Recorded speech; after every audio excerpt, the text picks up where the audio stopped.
What's going on, everybody? Y'all already know the vibes, and in today's video I want to talk about the first major of the CDL season, more specifically the Optic versus Thieves matchup. Now, I know you guys are probably wondering why I'm not in the compound right now, and that's because me and Kat are currently getting everything in order to move. You actually can probably hear her packing up in the background. We've been going at it for the last couple days. Just been a lot, you know, and by the time I finished watching all the matches today, packing up boxes, and Kat's mom was here because she picked some stuff up, there was just no way in hell I was doing LA traffic just to go all the way to the compound to do this video. So we will be in my bedroom for this one video, but it'll do. It'll be all right. So let's get right into the video. LA looked very good off the beginning. They had control. They got, majority of P1. And then as you can see right here, first issue, they lost spawns. Obviously, they were still able to kind of get some time, in the beginning of this hill. But this is a very hard hill to break. At least from my perspective when watching, because the spawns are so sticky, right? Now remember, guys, this is on the old patch or the old update, so P4 on this map is in that back right area, the little hut. It's not ice, so LA was able to control the spawn. Even though Envoy somehow spawned up right there, they were holding the back spawn for that whole P3 hill. That was a big play. Luckily, Kenny was able to kill him, because that could have got out of control quick. But so this is exactly what you want to see. I wanted LA to come out hot, right? They needed to beat Chicago on Hardpoint on this first map.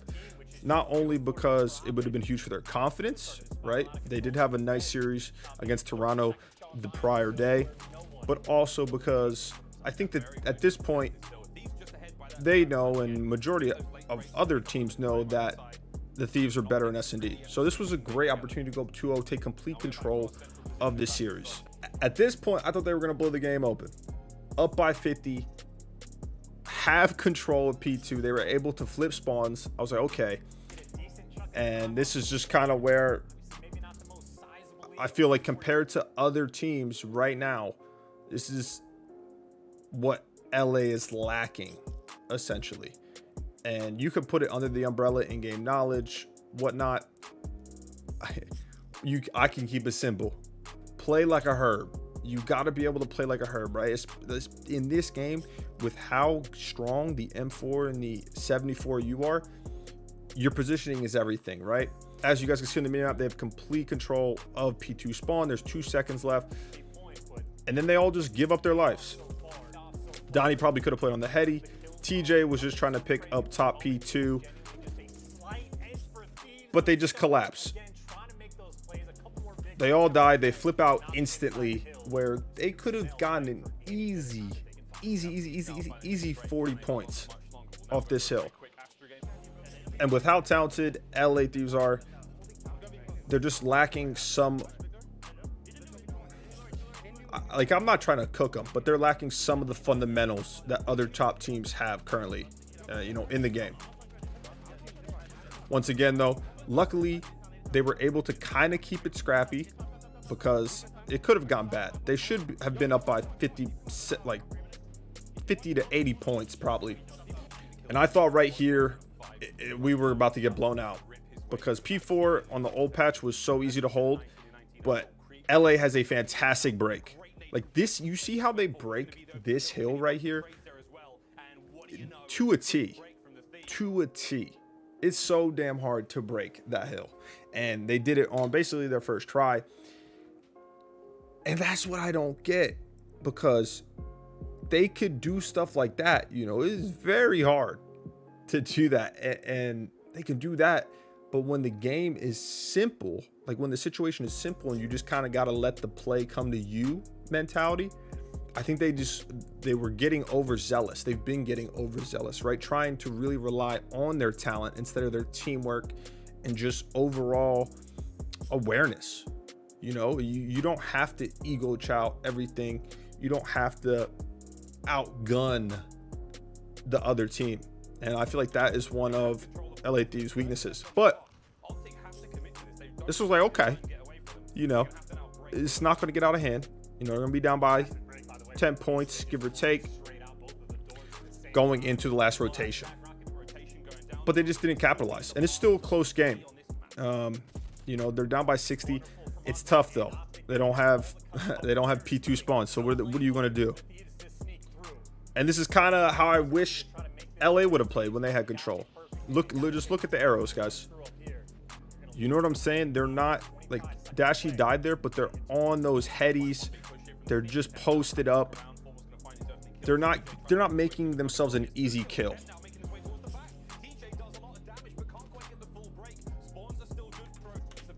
And even right here, the game's over, right?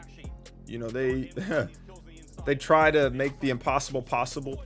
But if you look at the KDs on both teams, right? It's not like LA got outslayed by too much. -1, even, -2, and then so obviously Donnie went -5, so there's -7 total. But 7 kills is not a lot when it comes to Hardpoint, okay? And they got beat by 60 points. It's situations like the P2 one that I pointed out, where when you have the advantage, let the game come to you. You don't have to force a play. You know what I mean? And I don't want to sound too nitpicky on the side of LA, but if they can really just get the core fundamentals down in this game, because while at the end of the day it changes, right, from COD to COD, because every COD has been so different, there's still core fundamentals that are pretty much the same. And that's just what cost them a lot of maps so far in Cold War. LA start out hot in S&D, which is what I was expecting. I've been saying it. Even though they have looked a lot better, it's Optic's weakest game mode, period. They're a very good respawn team. It was weird the fact that they lost to Empire, losing 2 hardpoints. You're not going to see that. Okay, that's not going to happen consistently. But they're one of the best respawn teams in the game. S&D isn't horrible, but it's just their weakest mode. They're not great at it by any means, right? This is what you want to see too on the side of LA. They lost map 1, which I thought, oh dude, okay. Knowing the mentality of the players, they need to bounce back. They need to bounce back from S&D. They're able to string along a couple rounds early, which is good. T just doing his thing. Mini Iceman, y'all know the vibes with that. And you see plays like these on the side of LA is what you want to see.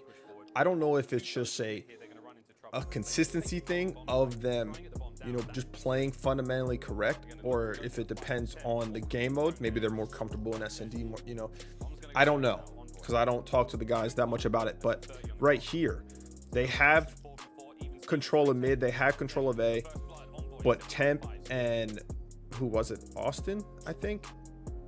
Whoever was with them, Laundry, didn't want to overpeak, because since they have control, they have info. They know that Optic has to be around B. And for a second there, it was looking like Optic was going to try to push through. Austin and Don could have got, some free kills. They end up planning, but still valuing your life until you can get together as a team and make a play. They were still able to clutch up. Like that right there. They just need to be able to get on the same page consistently. Because it doesn't matter. If you want to be a championship caliber team, if you want to win, it doesn't matter if you're doing the right thing 7 out of 10 times. 70%. First ballot Hall of Famer if you're shooting 70 from the field. The 1 time, the 2 times you don't could cost you the game. Literally could cost you the game when 2 top teams are playing versus each other. At this point, though, I'm thinking, okay, LA's got this in the bag. They've been outplaying Optic in S&D.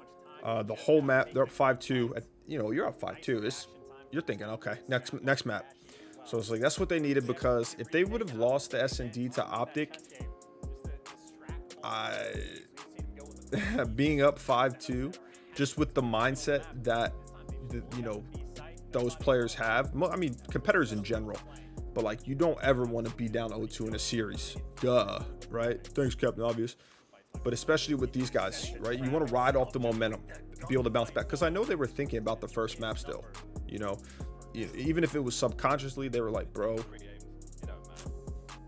I thought game was over here. Teej got the kill, 2v3 with 15 seconds left, and then Dashi bails him out with a huge gunfight on Don. And I was like, oh no, dude, this can't. And then another win, 2 huge wins back to back. A huge blood out of Envoy 2 on Austin. I was like, no fucking way. LA was able to bounce back. I love how they played this.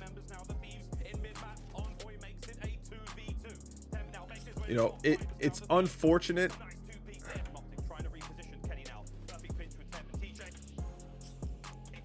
It's unfortunate too, because they just got those 2 kills and Teej was just at pool. He came up pool steps. Envoy got great time. He made a great play. But so Kenny wasn't expecting that. But I liked how they hit it from both angles. They did the 2-1 split. Just in case someone was, top L or whatever, somewhere over by basketball money. They were able to get the bomb down though. 2v1, I was like, okay, holy fuck, because they almost just threw this. And then I spoke too soon.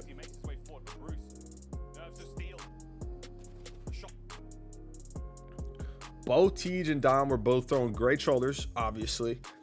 Getting info, staying alive, like that is exactly what you want them to do. You don't want any one of them to... You don't want either one of them to throw their lives away and... leave the other one out to dry. Okay, I used to do that a lot too. 2v1, I'm like, yo, he's weak. Then my Austin's the 1v1. He's like, bro, why'd you stay the fuck down?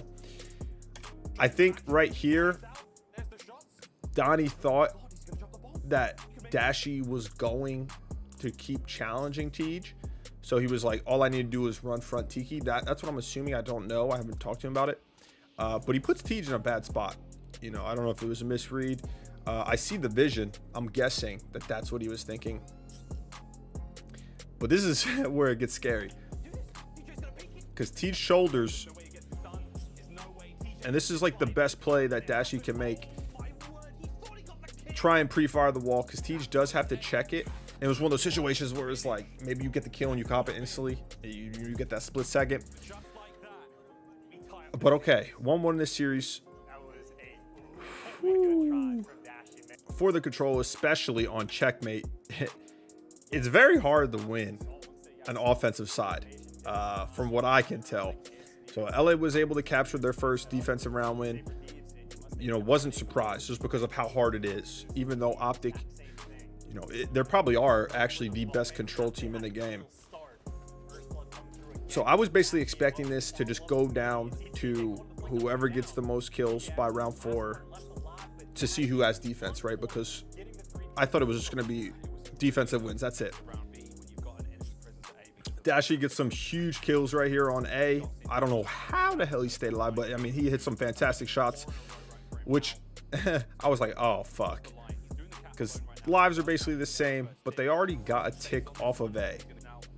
And I like what Optic's doing because they're just controlling plane. So it's forcing LA Thieves to get the wood spawn. They obviously have the crossfire. And at this point, now I'm like, oh, fuck. If we lose this defensive round, it's over. Just because of how hard it normally is to win on offense.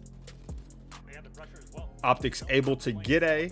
They also have like a 6-kill live lead. And they have complete control. Like, ideally, you would have liked to see LA be able to kind of split the map, right? Push up through this lower lane and force them to spawn P2. But Optic's just going off. I mean, Dashi's on a 7 streak. He's really taking over.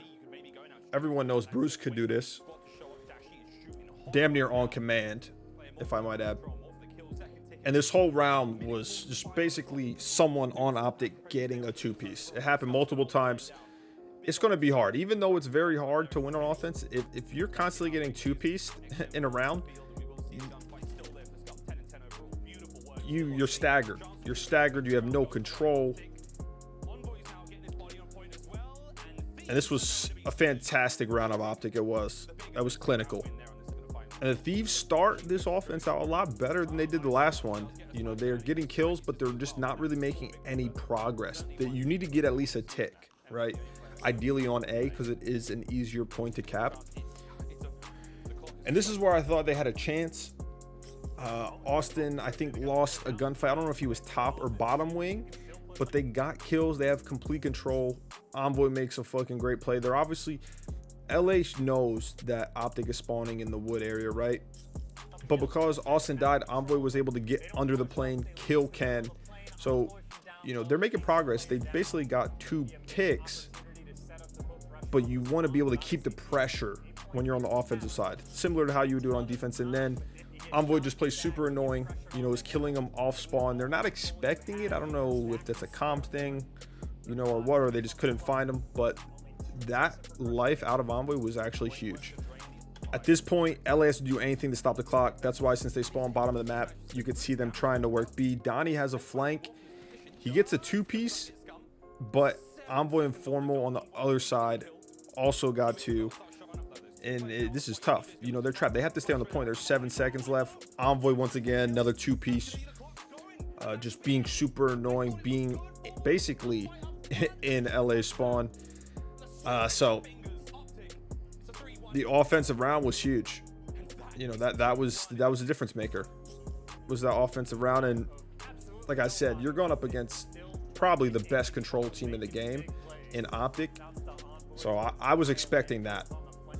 Now, once again, Thieves start up strong in this hardpoint, and I don't know exactly if, you know, these guys are the pros in Cold War, okay? I'm not.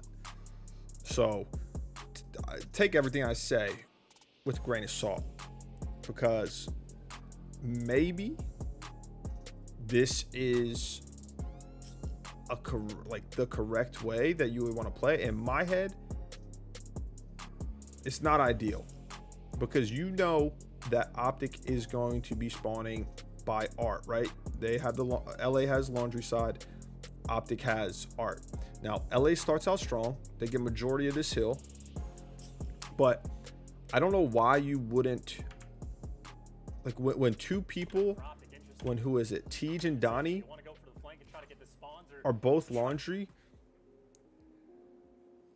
I don't know why you wouldn't want to send someone kitchen, because you know they're going to be hitting through mid.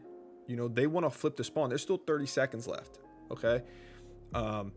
So Optic isn't in a situation where maybe they're just going to try to hit through driveway, hit through road, and flip. And that's why you see Envoy right here. He's in kitchen. And even though LA is getting this time, Envoy gets through, flanks laundry, flips the spawn out. So that is something that, in my head, like I've been saying, is the fundamentals. You know, and I could be wrong. I could be wrong there. But it's like, not only are you getting majority of the hill, you're soaking the time up. You can potentially set yourself up to blow the game open, and early. I mean, they're up 48-4. If they had control of P2, though, you know, this could potentially be 100-4. You know what I'm saying? And maybe I'm wrong. I don't know. I could be wrong. Still fairly close game, though. They're down by 30. LA is. And they have laundry. They have laundry side. So that's good, because, if, you know, they can at least contest this hill, make it scrappy. They have spawn for new. Ideally, you want to get this P1 hill and also, you know, keep the spawn so they can hold kitchen and really just chain hills together. But right here, once again, I'm assuming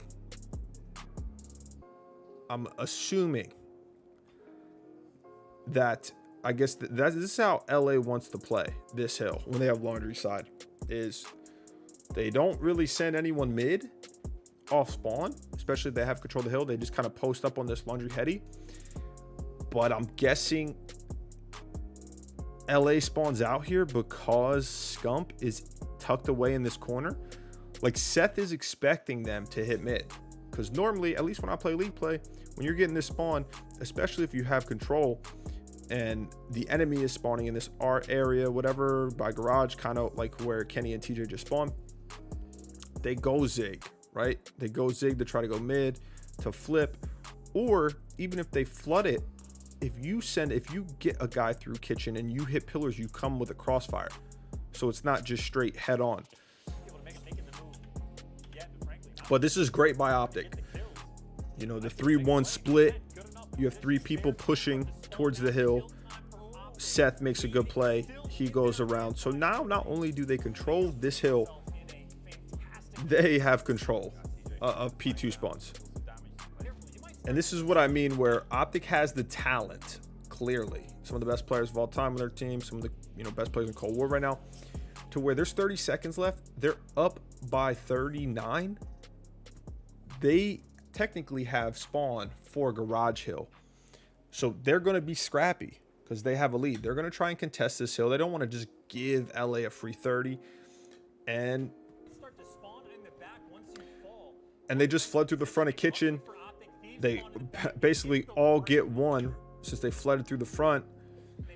So not only are they, there you go, Chance. Not only are they able to make it scrappy, because they push through the front, LA's still spawning back kitchen. And this is bad if you're on the Thieves. You're spawning out as far as possible. They have a 40-point lead. Going into garage, this is going to be the game. And I mean, at this point, game's basically done and dusted. You know, Optic holds the majority of this. They were able to flip spawns again, you know, because LA had to contest. They had to just keep pushing because Optic could have won off the hill. And that's basically GG, you know, and once again,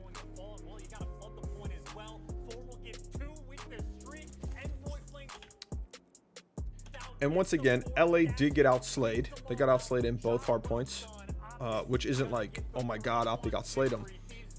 But it wasn't by too much.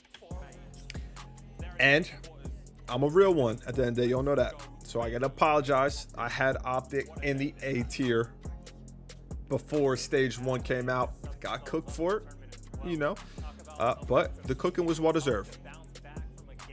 Optic right now look better in LA Thieves. They are probably the best control team in the game, one of the best respawn teams in the game. I still think that their S&D is their weakest mode. I've said that and I got cooked for that, but I feel like that is a very fair assessment. But they definitely outplayed LA this series. I think Optic is probably the 3rd best team in the game right now, behind Dallas and FaZe. I do think there is a solid gap. Well, I think it's FaZe is obviously the best team. And then I think there is a little gap.